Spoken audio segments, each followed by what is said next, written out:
Tarde com 26 graus.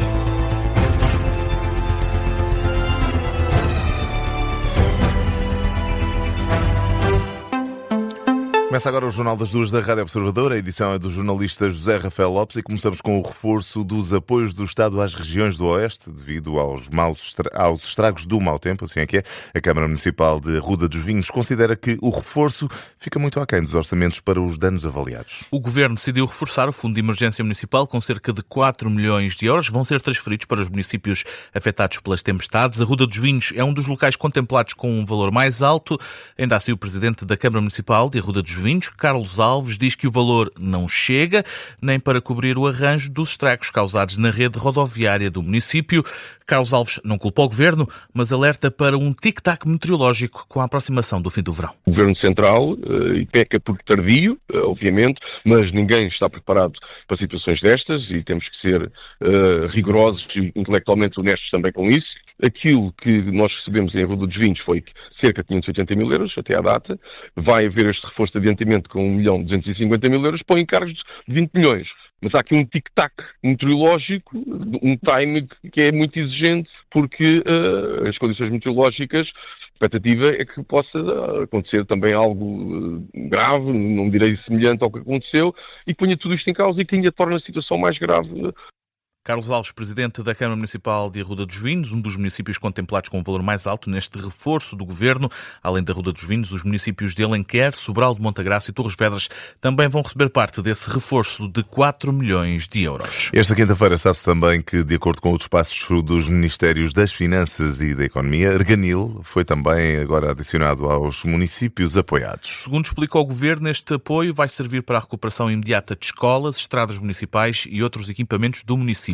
Até o momento, os Ministérios das Finanças e da Economia autorizaram a transferência de 75 milhões de euros para o Fundo de Emergência Municipal para serem transferidos a título de adiantamento para 84 municípios do país que tiveram estragos com o mau tempo e agora junta-se também a essa lista Arganil.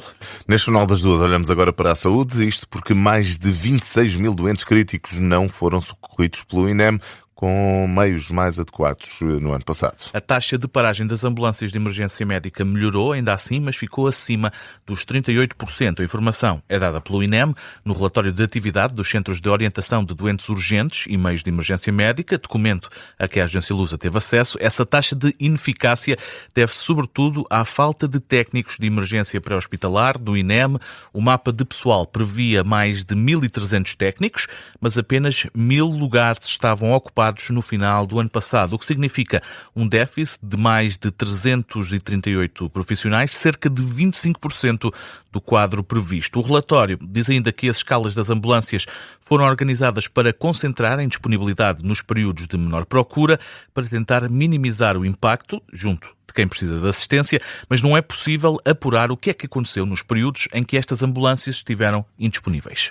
O Sindicato dos Técnicos de Emergência Pré-Hospitalar quer a demissão de 4 dos dirigentes do INEM nomeados para chefias regionais. Essas nomeações, José, estão a ser consideradas ilegais. Em causa está a notícia avançada esta manhã pelo Jornal Público de que algumas nomeações foram feitas pelo atual presidente do Conselho Diretivo do INEM e que são ilegais. Luís Cabral escolheu 4 médicos para cargos de liderança de serviços regionais, sem que esses tenham a categoria de assistente graduado, um estatuto previsto no regime das carreiras médicas para funções de chefia. A direção do INEM contesta esta interpretação e, em resposta ao público, garante ter seguido as regras previstas nos estatutos do SNS.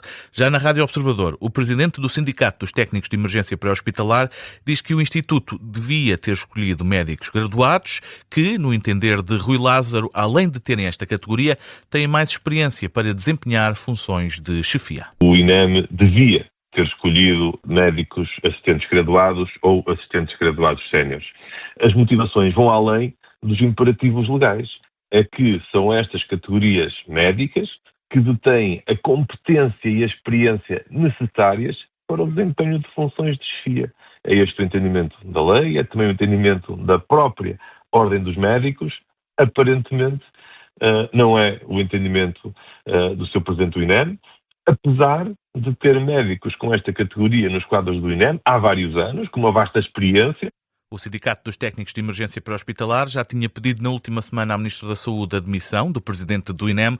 Rui Lázaro reitera essa necessidade, diz que é uma vontade da esmagadora maioria dos trabalhadores do INEM e acusa Luís Cabral de já não ter margem política para ocupar o cargo. Este pedido de demissão que nós fizemos já por escrito algumas semanas atrás à Sra. Ministra da Saúde e ao Sr. Primeiro-Ministro é de alguma forma ultrapassado pelo pedido de demissão votado e aprovado na Assembleia Geral de Trabalhadores. Se uma Assembleia Geral, uma reunião magna, entende e aprova por esmagadora maioria a demissão do dirigente público, bem, deixa de haver qualquer margem política para se manterem funções.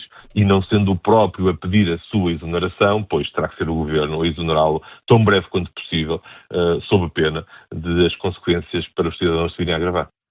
Declarações de Rui Lázaro, presidente do Sindicato dos Técnicos de Emergência Pré-Hospitalar, entrevistado pelo jornalista Ricardo Lopes. O sindicato vai pedir a demissão dos 4 dirigentes do INEM nomeados para chefias regionais por não terem a categoria de médicos graduados necessária para desempenhar as funções. 2 horas, assim que é, 2 horas e 6 minutos. O PCP diz que a reforma da Segurança Social seria muito apetecível para o Governo. Paulo Raimundo fala num executivo apressado à procura de encontrar uma forma de conseguir regressar ao tema. O líder do PCP diz que o estudo sobre a sustentabilidade da Segurança Social encomendado pela Ministra do Trabalho é prova disso mesmo. Diz Paulo Raimundo que foi uma forma de sondar essa possibilidade para o futuro. Nós estamos perante um Governo que está apressado. O Governo está com pressa em procurar cumprir o mais possível dos compromissos que tem com os grandes grupos económicos. E ora, convenhamos que o assalto à Segurança Social, o assalto ao dinheiro da Segurança Social é muito apetecível. Não é para mim, não é para si, é muito apetecível para aqueles para os grandes grupos económicos. E, portanto, o Governo está a palpar o terreno. Se perceber que há aqui uma possibilidade, vai arranjar uma argumentação qualquer. O líder dos comunistas deixa ainda críticas à recompra da REN, anunciada pelo Primeiro-Ministro. Diz que é difícil acreditar num governo que, ao mesmo tempo que anuncia a intervenção numa empresa, está a afastar participações noutra, como é o caso da TAP. Olhamos agora para os incêndios. Fazemos o ponto de situação nos fogos em Portugal. Há 4 incêndios em fase de resolução a norte do país. Ainda assim, mantém mais de 1.400 operacionais no terreno, apesar de estarem já em fase de resolução. Este conjunto, em conjunto com 450 meios terrestres e vários meios aéreos no terreno, trabalham na resolução das frentes ainda ativas, mas os incêndios estão controlados no norte do país. Os bombeiros estão mobilizados para os incêndios de Torre de Moncorvo, Santo Tirso, Boticas e Aroca, sendo Aroca o incêndio que mobiliza mais meios. No distrito de Aveiro estão no local quase 600 operacionais, 191 meios terrestres e 3 meios aéreos. Espreitamos ainda a atualidade internacional neste Jornal das Duas, com destaque para a Ucrânia, onde subiu o número de mortos após os ataques russos desta madrugada. Pelo menos 16 pessoas morreram nos bombardeamentos, número revisto em alta na última hora. Kiev foi atacada em força pela Rússia durante a madrugada com o uso de mísseis balísticos que não foram interceptados na totalidade pelas defesas aéreas ucranianas. O balanço anterior era de 12 mortos, mais 30 feridos. O presidente ucraniano, Volodymyr Zelensky, voltou a acusar Moscovo de optar pela escalada militar do conflito e deixou um apelo para que sejam fornecidos mais sistemas de defesa Patriot à Ucrânia. É certamente um dos temas que vai estar em destaque no Gabinete de Guerra, para ouvir aqui na Rádio Observador depois do Jornal das 4 da tarde.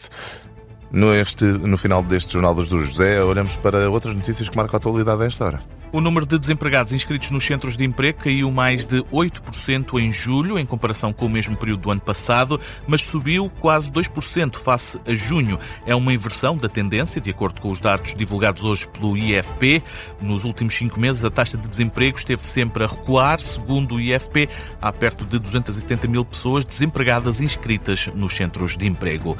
A Letónia confirmou que o drone abatido no espaço aéreo do país na semana passada era de origem ucraniana. A informação é dada pela agência Reuters. Na última sexta-feira, um drone entrou no espaço aéreo da Letónia e foi abatido por caças da NATO.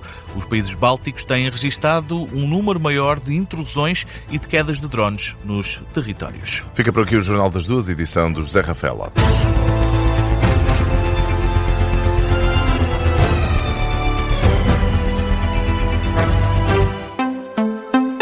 Este programa tem o apoio de BetClick.